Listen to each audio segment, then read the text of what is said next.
Après l'histoire du voile, des vêtements que l'on peut porter, on revient à ce qui semblait enfin décidé, un sujet qui ne semblait plus passionner grand monde, hein, mais les libertés sexuelles, hein, je vais le dire comme ça, ou dans ce cadre-ci, homosexuels et autres, hein, LGBTQIA+, je crois, alors je sais pas trop...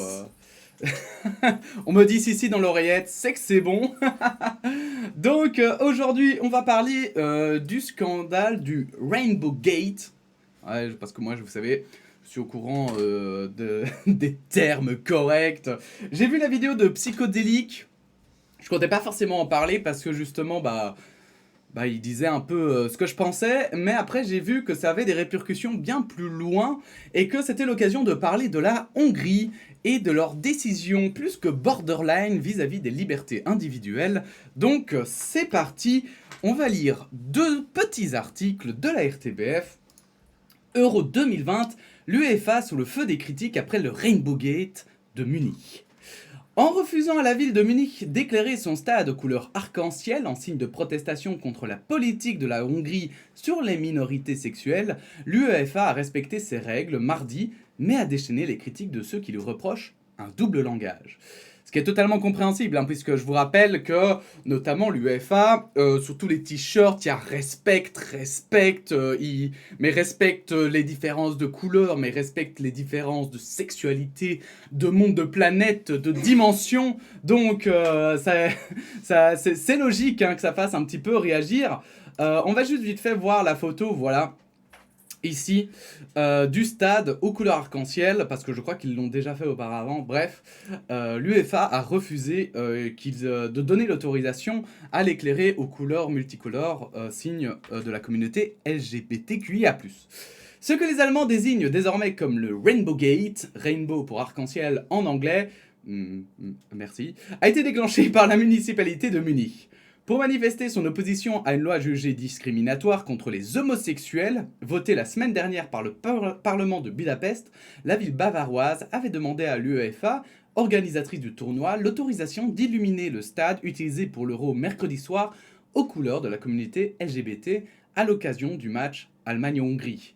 La réponse négative est tombée mardi matin. En substance, l'UEFA affirme partager totalement les valeurs de tolérance promues par cette initiative, mais, alors, on en avait parlé il n'y a pas longtemps parce que je crois qu'ils le disent notamment dans Game of Thrones. Tout ce qu'il y a avant un mais ne compte pas. Donc c'est vrai que là, dans cette phrase-ci, ça a l'air de marcher plutôt bien. Mais en tant qu'organisation politiquement et religieusement neutre, elle ne peut pas accepter de véhiculer un message visant spécifiquement un pays ou un gouvernement. Alors c'est vrai que moi je comprends ce positionnement de dire ça sert à rien de provoquer les Hongrois parce que c'est pas, enfin ils viennent jouer dans votre stade, du coup vous l'illuminez comme ça, mais vous allez voir qu'en réalité c'est pas juste pour ça. Je sais pas pourquoi dans cet article-ci ils disent que c'est plus une provocation, ils le présentent comme ça, mais dans l'autre article que j'ai un peu traversé, il semblerait que ce soit bien plus profond que ça et que c'est aussi en lien avec un événement qui a lieu actuellement et qui soutient la communauté LGBTQIA+. Bon, on revient finalement toujours à ce sujet de neutralité hein, d'ailleurs, qui est en Belgique aussi, avec le voile qu'on avait vu, avec le code vestimentaire. Et c'est un peu, d'ailleurs, je trouve que c'est pour ça que c'est intéressant d'en parler, c'est que où s'arrête la neutralité et où est-ce qu'elle commence en fait. Est-ce qu'en fait, on peut être neutre, par exemple, sur ce sujet-ci, où finalement, on dirait qu'une large majorité de personnes sont totalement d'accord pour dire que finalement, ce n'est pas une revendication politique en fait, de se dire, par exemple, homosexuel. C'est pas une revendication politique d'affirmer sa sexualité et que c'est plutôt une revendication personnelle et que les gens ne devraient pas vraiment s'en soucier. Ça ne représente pas, on va dire, une opinion de quoi que ce soit, puisque normalement on devrait être tolérant. Et c'est ça que je trouve extrêmement intéressant avec ce sujet. Fan hongrois homophobe. Pour démontrer sa bonne foi, l'instance européenne propose d'illuminer le stade aux couleurs arc-en-ciel soit le 28 juin, soit début juillet pour coïncider avec des événements liés à la marche des fiertés à Munich. De même qu'elle n'avait fait aucune objection depuis le début du tournoi au port d'un brassard arc-en-ciel par le capitaine de l'Allemagne Manuel Neuer la façon dont la Mannschaft a choisi de montrer son engagement pour la diversité. Vous allez voir juste, parce que je vais quand même le montrer, parce que je trouve ça quand même bien. L'Allemagne qui en ce moment a un peu, voilà on le voit ici, l'Allemagne qui a une image avec ses élections, etc., de pays assez fermés parfois, de pays qui revient, on va dire, à son triste passé. Et c'est aussi important de montrer que c'est pas que ça l'Allemagne. L'Allemagne, c'est des différentes opinions, des personnes différentes. Et regardez Manuel Neuer, c'est le gardien de but allemand hein, qui est connu mondialement et qui porte le brassard multicolore, ce que je trouvais d'ailleurs super cool. Hein. Je trouve ça vraiment un petit geste très appréciable. Très vite, les réactions outrées ont fusé d'un peu partout en Europe pour fustiger ce but contre son camp de l'instance européenne. Ça aurait été un miracle si l'UEFA l'avait autorisé, mais c'est bien de voir la ville de Munich et la fédération allemande soutenir cette initiative, a déclaré le porte-parole de l'ONG Hater de défense des droits LGBT en Hongrie, Lucas Dedi. L'UEFA était dans une position précaire, analyse-t-il. Il y a une large base homophobe et traditionnaliste chez les fans hongrois. Pour lui, si la Hongrie avait perdu dans un stade arc-en-ciel, la faute en aurait été rejetée sur la communauté LGBT. Alors ça, je sais pas du tout, je connais pas assez vraiment la Hongrie là-dessus et les personnes qui y vivent, hein, pour savoir vraiment, parce que pour moi j'ai l'impression que c'est plutôt les politiques qui sont, enfin je vais dire traditionnalistes et homophobes, et pas tant les personnes qui y vivent. Et bon, je sais pas si, parce qu'après les supporters de football, on sait à quel point ils peuvent être irrespectueux envers les minorités, hein, quelles qu'elles soient. Donc, est-ce que en fait, quoi qu'il arrive, ils auraient pas, enfin, est-ce que vraiment ils auraient osé utiliser cette excuse? Et est-ce qu'en fait, finalement, ça aurait pas été la honte sur eux, sur la Hongrie, qui s'isole toujours un peu plus, plutôt que vraiment sur la communauté LGBT? Enfin, je ne sais pas. Mais le stade qui appartient au Bayern Munich risque tout de même d'être arc-en-ciel mercredi. Les organisateurs de la Marche des Fiertés de Munich, associés à Amnesty International, prévoient de distribuer 11 000 drapeaux aux spectateurs. Seules 14 000 places seront occupées en raison des restrictions dues au Covid-19. La ville de Munich a également annoncé mardi qu'elle allait pavoiser plusieurs de ses bâtiments aux couleurs arc-en-ciel. C'est ce que l'on peut appeler un joli pied de nez. Fais-le quand même! D'autres initiatives de solidarité fleurissent. La chaîne privée allemande ProSieben a décidé d'habiller son logo des couleurs arc-en-ciel. Les clubs de football de Francfort et Cologne ont également annoncé qu'ils illumineraient leur propre stade en soirée à ces couleurs. Les développements en Hongrie sont effrayants. Il est d'autant plus important d'envoyer un signal, a déclaré le patron du FC Cologne, Alexander Werl. La candidate des Verts à la chancellerie Anna-Lena Baerbock a demandé à toute l'Allemagne d'exhiber l'arc-en-ciel mercredi. Or, d'Allemagne, Gary Lineker, l'ancienne gloire du foot anglais dont la voix porte en Europe, a immédiatement tweeté « Fais-le quand même, Munich, fais-le! Allume la lumière pour que le monde voie !» C'est joli, c'est joli. Le secrétaire d'État français aux affaires européennes, Clément Beaune, a également regretté le choix de l'UEFA. Cela aurait été un symbole très fort, a-t-il déclaré à l'AFP. On est au-delà d'un message politique, c'est un message de valeur profonde. Le ministre des Affaires étrangères, Peter Szijjártó, c'est un nom ça, c'est... Il y a plein de lettres qui sont l'une après les autres. A en revanche salué une mesure de bon sens de l'UEFA en ne participant pas à ce qui aurait été une provocation politique envers la Hongrie. Mais là, moi je suis très sceptique, vous allez voir dans l'article d'après, mais je suis hyper sceptique en fait concernant cette provocation politique. Ce n'est pas une provocation politique à partir du moment où ce sont des valeurs que nous sommes censés tous partager en fait. Et je pense que, enfin, vous allez voir que finalement c'est ça qui est le problème. C'est qu'en fait, tout doucement, même au niveau de l'Union européenne, on se demande si ce sont des valeurs politiques ou des valeurs morales et si la Hongrie a toujours sa place au sein de l'Union européenne. Une porte-parole de la Commission européenne a relevé que c'était une bonne idée de manifester son soutien à la communauté LGBT dans l'Union européenne, y compris lors de manifestations sportives, culturelles ou d'un autre type. Mais nous n'avons pas la capacité de demander à une organisation sportive d'arborer ces couleurs-ci. L'UEFA n'a pas compris les signes de notre temps et il est facile de voir de quel côté ils se placent avec leurs décisions, a déclaré de son côté le porte-parole de la Fédération allemande des LGBT, Markus Ulrich. Alors, je comprends l'Union européenne, c'est logique hein, que l'Union européenne ne se mêle pas de tout ça, hein, ça n'a rien à voir avec elle. Elle peut le faire au niveau politique, mais justement, l'Union européenne s'occupe de politique et pas de sport ou, enfin, Pas en tout cas dans ce cadre-là et de valeurs morales ou éthiques. Hein. C'est logique, c'est normal.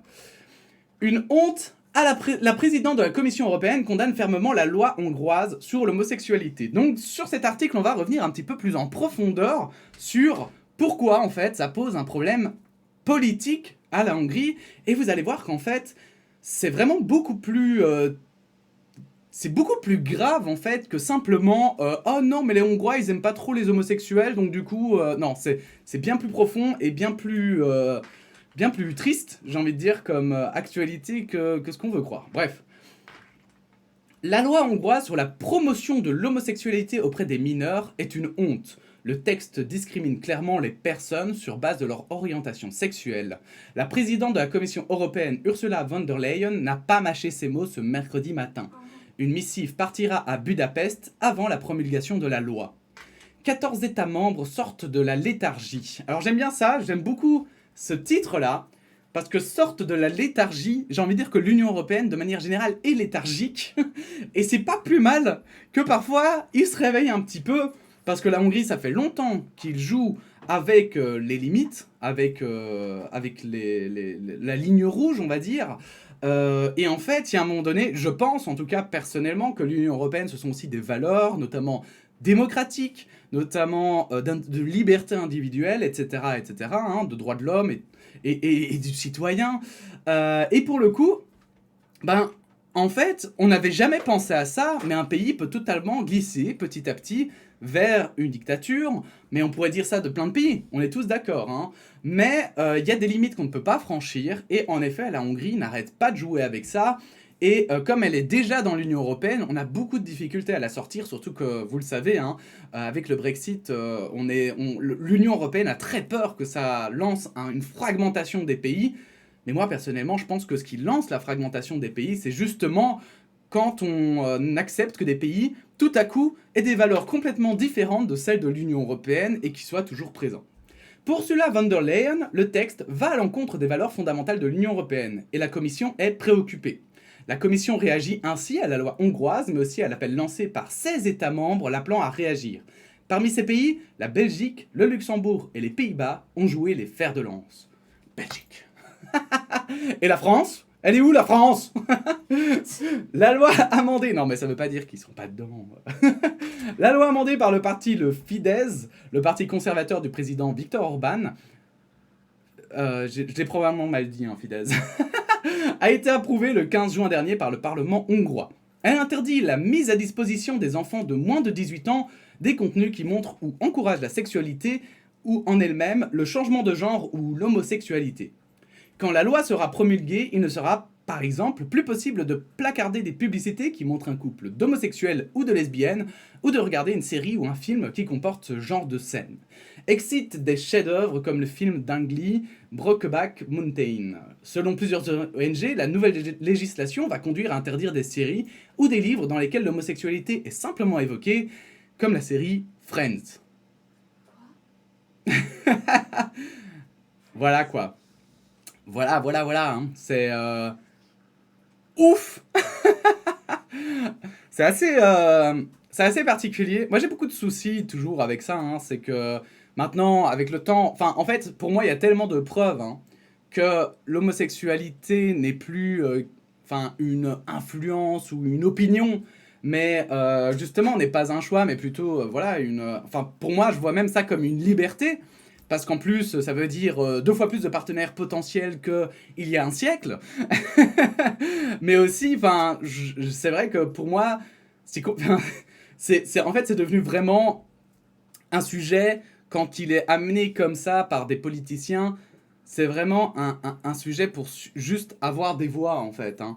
Et en fait, ça me dérange.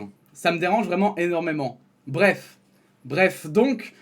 Du coup, si en plus c'est pour interdire des publicités et des séries, je sais même pas quoi dire, ça me semble tellement évident. Je ne sais pas, je suis un peu sur les fesses. Libre d'aimer qui on veut. La présidente de la Commission européenne va demander aux commissaires responsables d'écrire une lettre aux autorités hongroises exprimant nos préoccupations légales avant que la loi n'entre en vigueur. Jusqu'ici, elle s'était bornée à dire qu'elle devait examiner le texte pour voir s'il y a ou non risque de violation du droit européen. Je crois fortement en une Union européenne où l'on peut être qui on veut, où on est libre d'aimer qui on veut et embrasse la diversité, a conclu Ursula von der Leyen, en marge d'une conférence de presse portant sur le plan de relance belge. Mais moi, je crois qu'en fait, il y a un moment donné, il faut se poser la question, est-ce que la Hongrie a encore une place si elle adopte cette loi, en fait? Moi, je crois que c'est ça la question qu'il faut avoir. Et pour le coup, parce que moi, je trouve que c'est tellement grave, ce genre d'affirmation, c'est un peu comme si, pour moi, hein, c'est vraiment de la même hauteur que de dire, par exemple, je sais pas, qui pointerait une population quelconque, hein, j'invente, mais que ce soit les personnes de couleur noire, les personnes du Moyen-Orient, ou j'en sais rien, et qui dirait genre, oui, maintenant on peut plus les voir dans des publicités pour mineurs parce que ce sont des voleurs et des machins, enfin, où ils influencent mal la jeunesse. Enfin, pour moi, c'est aussi choquant que ça, en fait. Et, et je comprends pas comment on peut accepter ça. Enfin bon, bref. La communauté LGBTQIA+, vit dans la peur.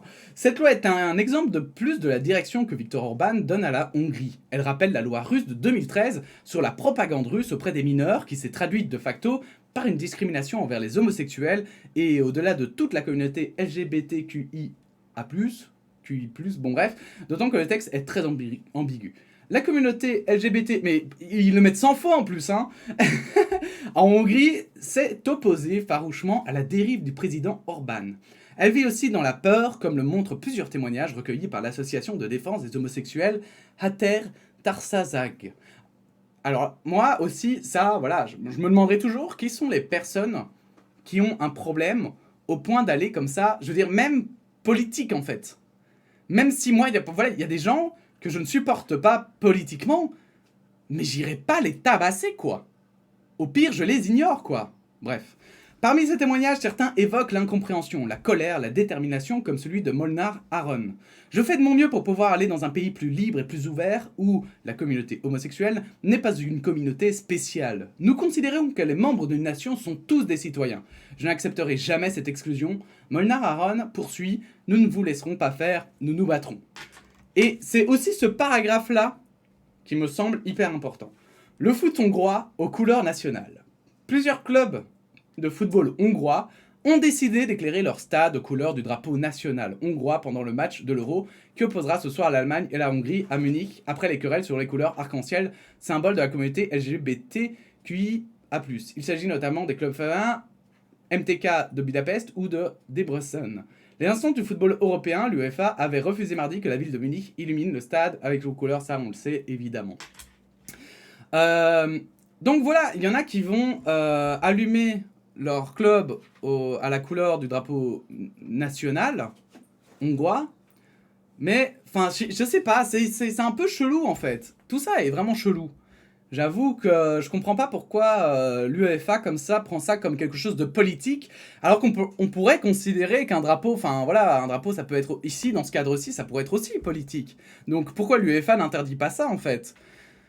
Enfin, je sais pas, je trouve ça un peu... je trouve ça hyper triste qu'on ait encore ce genre de débat aujourd'hui, alors que... Enfin, pour moi, là, vraiment, une grande question se pose autour de la Hongrie, c'est est-ce que la Hongrie a encore sa place, en fait, dans l'Union européenne, et à quel moment, eh bien, on franchit une frontière, en fait. Bref, voilà, c'est tout pour aujourd'hui. Alors, on me dit en direct... On me dit en direct qu'il y aurait des nouvelles. Vous savez, ici, nous sommes prêts pour les directs. Hein. Alors, attendez, je vais regarder vite fait. On sait jamais. Hein. C'est lequel ? Pardon. Voilà, j'ai ma secrétaire qui me dit des choses. Hein. Alors, on a l'UEFA qui a fait un communiqué. On va le lire du coup ensemble. Il y a 2 heures. Évidemment, je suis tellement au taquet que je l'avais vu. Alors, je vais lire. Il n'y a pas en français. Non, il n'y a pas en français. Normalement, il y a en français. Je sais pas, j'ai vu sur Twitter, mec. Faut pas chier. Alors, attendez. On va essayer de trouver en français. Hein. Je l'avais cherché à un moment donné. Parce qu'apparemment, ils auraient peut-être fait marche arrière, il semblerait. Et cela pourrait être intéressant. Mais non, il n'y a pas l'UEFA FR. Please. Sauvez-moi, je vous en conjure. Mais j'avais... Ah voilà, Euro 2020 FR. Est-ce que ce serait pas ici? Non. Non? Non. Ah mais vas-y. Bon alors on va regarder le truc de l'UEFA. Je vais vous traduire en direct live parce que vous savez que je suis une personne incroyable. Donc l'UEFA qui dit effectivement... aujourd'hui l'UEFA est heureuse de porter les couleurs arc-en-ciel. We believe, machin, tolérant, everyone, regardless of their background, belief. Donc, pour eux, ça représente l'inclusivité et c'est quelque chose d'extrêmement important et ils sont fiers de le montrer. To turn down the city of Munich request to eliminate the Munich Stadium in rainbow colors for much as the contrary, the request itself was political, linked to the... Donc, d'accord. Je comprends pourquoi tu l'as partagé. C'est un peu gênant parce qu'ils disent que donc eux c'est pas politique sur leur logo, ce n'est pas politique parce que c'est une valeur commune, mais qu'on ne se méprenne pas, ils ont refusé à Munich parce que là c'était politique. Ok, d'accord, vous avez rien compris, ok. Non mais faites un effort pour suivre s'il vous plaît. Merde.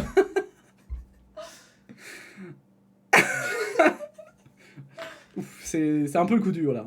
Là c'est un peu le coup dur. Donc pour l'UEFA, l'arc-en-ciel n'est pas un symbole politique, mais un signe qui confirme notre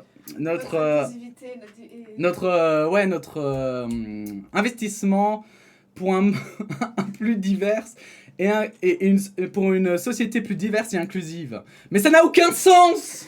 Mais ça n'a aucun sens. Mais s'il vous plaît, mais faites un effort. Mais merde. Comment moi je montre que l'actualité est sérieuse ici alors que vous êtes capable de dire oh là là là là. Ok, bon ben priorité au direct hein. Oui, j'ai bien vu quelqu'un qui dit donc ce n'est pas un symbole politique, mais sauf pour les sauf pour les personnes homophobes. Bref, c'est un peu compliqué. L'UEFA vient de se taper la honte hein, là-dessus. On va pas se mentir. Hein. On va s'arrêter là. Vous l'aurez vu que finalement c'est politique sans être politique. Je pense que c'est une bonne phrase de fin. N'hésitez pas à donner votre opinion en commentaire évidemment. N'hésitez pas à liker, à partager cette vidéo. Et puis sinon on se dit à bientôt pour de nouvelles actualités. Merci à tous, à bientôt, la bise.